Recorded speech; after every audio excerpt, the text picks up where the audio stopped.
যে কোনো সময় বৃষ্টি নেমে যেতে পারে। তাড়াতাড়ি পা চালাই, তা না হলে দেখা গেল মাথার উপর তাল নারকেল পড়ে মাথা ফেটে যাবে। ওই তো, ওইখানে মনে হচ্ছে কে যেন দাঁড়িয়ে আছে, দেখি তো গিয়ে। আরে দিনু, এই বৃষ্টি বাদলার মধ্যে কোথায় আসলি রে? হ্যাঁ, একটু ওই 3 কড়ি কাকার বাড়িতে গেছিলাম। তোর আবার ওই পেটুকের কাছে কি কাজ রে দিনু? নাকি তুইও 3 কড়ি কাকার কাছ থেকে কিছু গুরুমন্ত্র নিচ্ছিস? আরে ধুর, কি যে বলো না তুমি দাদা, আমি তো একটা কাজে গেছিলাম, কিন্তু যাওয়ার পর যা দেখলাম। কিরে, তুই কি 3 কড়ি কাকার কোনো গোপন রহস্য জেনে ফেলেছিস? শুধু কি গোপন রহস্য, কিন্তু তার আগে আমার একটা কবিতা মনে পড়েছে, তুমি একটু শুনবে? হ্যাঁ, শোনা দেখি। কাজ কাম তো নেই, বৃষ্টি না থামলে তো যেতেও পারবো না। তার চেয়ে ভালো তোর কবিতাই শুনি। বল বল বল, শোনা। 3 কড়ি কাকাকে দেখে আমার এই কবিতাটা মনে পড়ে গেল। ছোটখাটো লোকটা, ভুঁড়ি তার 20 হাত, কাজ নেই কাম নেই, খায় বসে দিন রাত। আরে বাবা বাবা বাবা, এই খুব সুন্দর কবিতা তো। তারপর বল দেখি। জানো ফটিকদা, 3 কড়ি কাকা সারাদিন শুধু বসে বসে খায়, তাই তো তার ভুঁড়িটা অত বড়।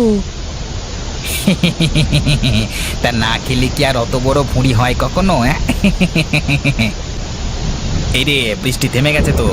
এবার চল তাড়াতাড়ি বাড়ির দিকে যাওয়া যাক, তা না হলে আবার যদি বৃষ্টি শুরু হয়ে যায়। ঠিক আছে, চলো দাদা, তাই যাই।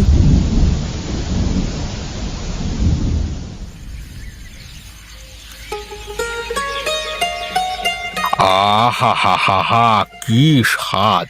আর মনে হয় যেন সব আমি একাই খেয়ে ফেলি। এ কি, এই সব খাবার তো শেষ। কই গো গিন্নি, কোথায় গেলে তুমি? কি হলো? অমন গলা ফেরে ডাকছো কেন শুনি? বলি খাবার তো সব শেষ, কিন্তু পেট তো ভরলো না। কি করে ভরবে শুনি? এত বড় কোলার মতো পেট কি আর একটু আধ দিতে ভরে? আহা, অত কথা বলো না তো। যদি কিছু থাকে তাহলে নিয়ে আসো দেখি। হাঁড়িতে যা ছিল সব কুড়িয়ে এনে দিয়েছি, আর কিছুই নেই হাঁড়িতে।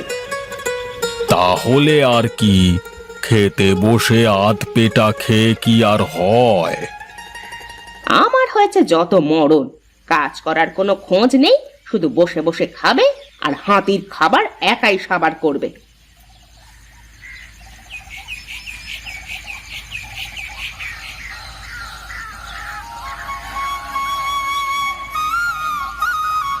কি গো গিন্নি, কি রান্না হচ্ছে আজ? কি আর রান্না হবে? আজ 2 হাট বাজারে যাও না, কি দিয়ে কি খাচ্ছি কিছুই বুঝতে পারছি না। বাজার থেকে মাছ মাংস এনে খাওয়ার থেকে বাড়ির পাশের এই শাকসবজি এগুলো খেলে তো শরীর ভালো থাকবে গিন্নি। তোমার তো যত বাজে কথা শুধু, তাই বলে কি মানুষ বাজার হাট করা ছেড়ে দিয়েছে নাকি? ছেলেটা আমার ঠিক মতো খেতেও পারছে না। ও আচ্ছা, তাহলে মোদ্দা কথা হলো এইটা, তোমার ছেলের মুখে ভাত যাচ্ছে না, তাই তো তুমি আমার উপর চটে আছো, তাই তো? আবার বসলে কেন তুমি? একেবারে পুকুর থেকে 2টো ডুব দিয়ে এসো। যাচ্ছি যাচ্ছি, কাটা একটু জিরোক। তা তোমার রাজপুত্রকে দেখতে পাচ্ছি না যে, কোথায় সে? দেখো, হয়তো পুকুর ধারে মাছ ধরতে বসে গেছে। পাগল ছেলে একটা। পুকুরে কি মাছ আছে নাকি যে মাছ ধরবার জন্য ছিপ ফেলে বসে থাকে? যাই গিয়ে দেখি, গোসলটা সেরিয়ে আসি।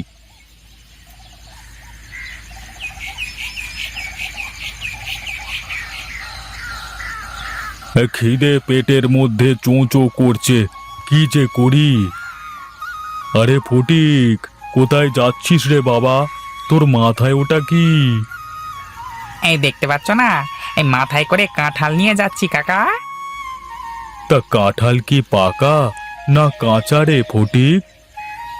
এই গাছ পাকা কাঁঠাল কাকা, বাজারে নিয়ে যাচ্ছিলাম বিক্রি করবার জন্য। বেশ, তাহলে এক কাজ কর, কাঁঠালটা আমাকে দিয়ে দে, টাকা ও বেলা এসে নিয়ে যাস। না কাকা, তা পারবো না। বাড়ির থেকে বলেছে নগদ টাকায় বিক্রি করে যেতে হবে। আরে আমিও তো বলছি যে ও বেলায় এসে টাকাটা নিয়ে যাস। আমি তো বলছি না যে আমি তোকে টাকা দেব না।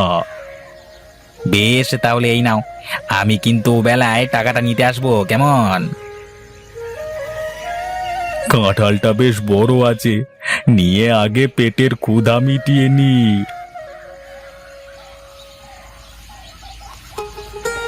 নে বাবা, খেয়ে নে। আমি তোর বাবাকে বলেছি আজ বাজারে যাবে, বড় দেখে মাছ কিনে আনবে। রোজ রোজ এই আতারি পাতারি দিয়ে আমার ভাত খেতে ইচ্ছে হয় না মা। আমি তো বুঝি রে বাবা, কিন্তু কি করব বল, তোর বাবা তো বাজার করে না। বলি মানুষ কি না খেয়ে কোনোদিন বড় লোক হতে পারে? বাবা কেন বোঝে না? এখনকার মতো খেয়ে নে বাবা, তোর বাবা আসলেই আমি তাকে বাজারে পাঠাবো।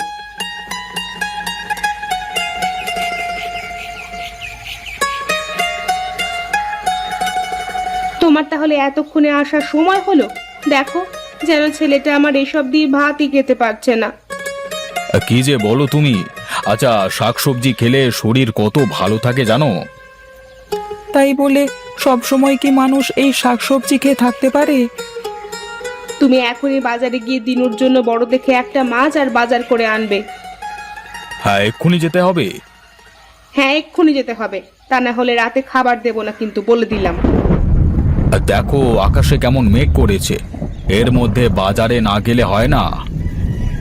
তুমি ছাতা নিয়ে যাও, কিন্তু তাও তোমাকে বাজারে যেতেই হবে। আর ঠিক আছে, তাহলে আর কি করবার, তোমার হুকুম অমান্য করলে তো আবার কঠিন শাস্তি পেতে হবে। ভয়ানক মেঘ করেছে আকাশে। যাই যাই, তাড়াতাড়ি বাড়ির দিকে যাই। এই যাক, একটুর জন্য বৃষ্টিতে ভেজবার হাত থেকে বেঁচে গেলাম। আরে বিনোদ, কি খবর? তুই হঠাৎ আমার বাড়িতে?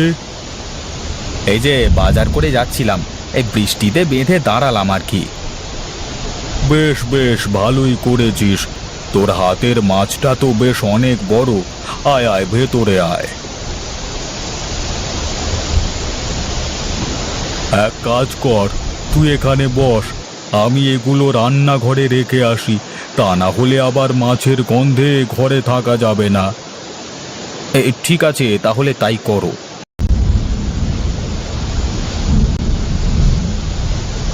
ব্যাস, হয়ে গেল।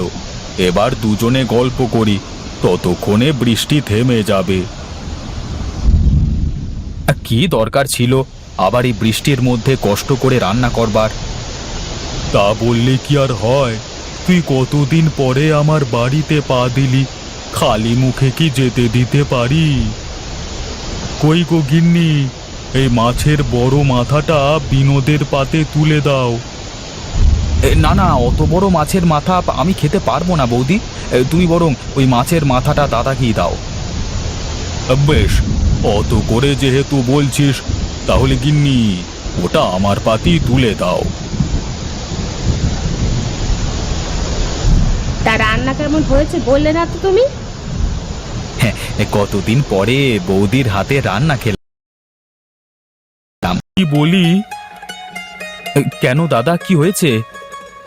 আর বলিস নে, আমি বাজারের ব্যাগ ভেতরে নিয়ে গিয়ে রেখেছি, তোর বৌদি ভেবেছে মনে হয় বাজারটা আমি করে এনেছি, সে তো সব রান্না করে ফেলেছে। হায় হায় রে, এখন তাহলে আমার কি হবে? বাড়িতে গেলে তো গিন্নি আমাকে আস্ত রাখবে না। ভাই আমার, আমি বলি কি, তুই এক কাজ কর, তুই বরং রান্না করা তরকারি নিয়ে যা কিছু। তাতে আর কি সারা পড়বে দাদা? আজ বাড়িতে গেলে নির্ঘাত কপালে কষ্ট আছে। এই নাও বিনোদ, দিনুর জন্য এগুলো নিয়ে যাও, বলবে আমি ওর জন্য পাঠিয়েছি।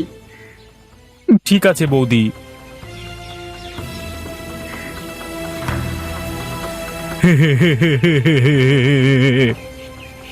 কি গো, তুমি অমন করে হাসো কেন?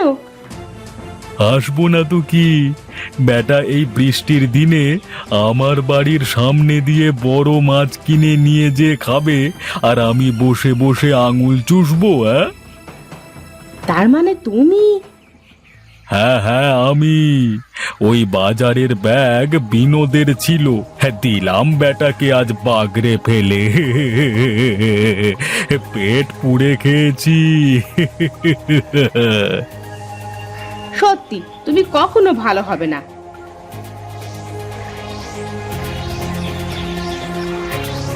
কি গো, তোমার হাতে ওটা কি? আর তুমি না গেলে বাজার করতে? তাহলে বাজার কোথায় তোমার? আমি জানতাম কিছু না কিছু ঘটবেই। আসলে তোমার মতো বোকা আমি আর দুটো দেখিনি কখনো। আমার কি দোষ? বৃষ্টির দিনে বাজারে যেতে তো তুমিই বললে, আর আমি ভেজবার ভয়ে ওদের বাড়িতে উঠেছিলাম। যা করেছো ভালোই করেছো। এবার চলো, ঘরে চলো।